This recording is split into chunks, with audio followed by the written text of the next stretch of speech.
gamit mo? Kung okay yun, lipat na kayo doon. Lumalakas pa yung ulan, baka mamaya tumakas pa ito lalo.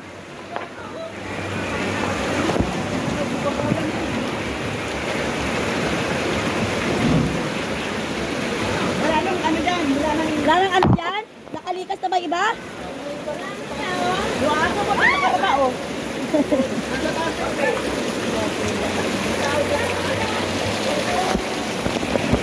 Sa inyo baka may gusto pa lumikas doon sa barangay, maraming ano pwesto.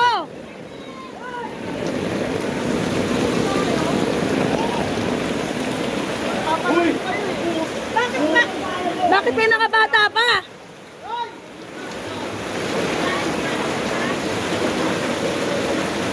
Baka meron pa dyan gusto lumikas. Papuntahin nyo na doon. Huwag kayo marumi yung tubig. Bakit balangin lang namoy? Ito mga bata, ba't kayo nagdadyan? Saan kayo nakatira? Saan kayo nakatira? Uwi!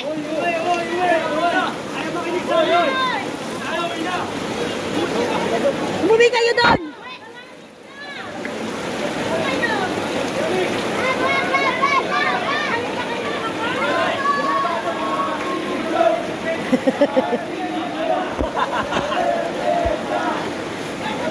Diyan, baka may gusto pa lumikas dyan. Wala na dyan?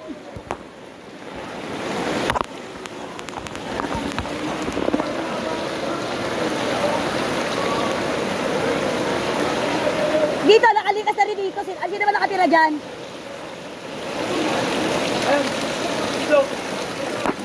Dapat umalis na kayo dyan, te. Wala na kayong ano dyan, nakalikas yan na kasama nyo? Nandun na? Yan din na, safe na ha? Kasi para Kayo na lang ang nandiyan, kayo na lang naiwan. Oo, nako, kailangan natin yun. Safety nyo lang yung gamit ninyo. yung mga baka ito ano na naman. Tali pa kayo dyan, dapat itali na natin eh. Oo, para nakaredy na yung tali kung ano man, yun na lang ang kakapitan.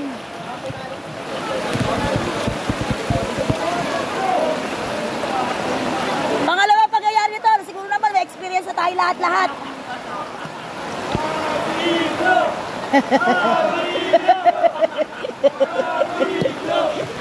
Yan ang Pinoy. Kahit nasa ano na, tawa pa rin, masaya pa din.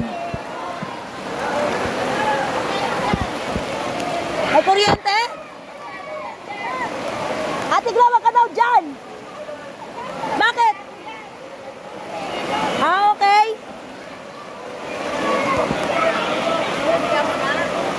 Hoy! Ba't ka naliligo dito?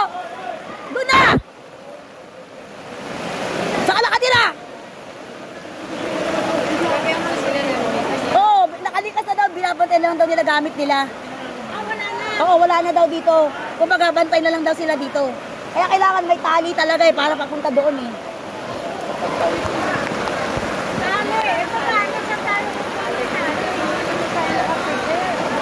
Dapat na sila din, may tali na rin sila. Ito, may tali na dito oh.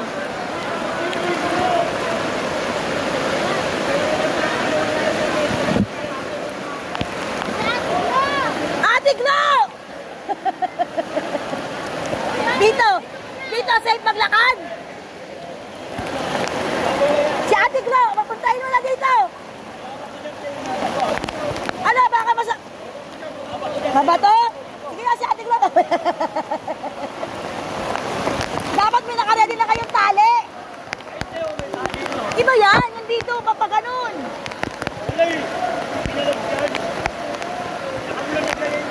Dapat may tali na kayo, tali. Parang gandoon, katulad nung nangyari noon. Katulad nung nangyari noon, may tali. Ano, sinakamlang nang naglagay yung pin. Para dire-diretso eh. Bubulwak na aksidente. Oo. Hindi na, magpapakawala ng tubig eh. Makalabas na eh. Pag nagpakawala ng tubig, biglang taas to.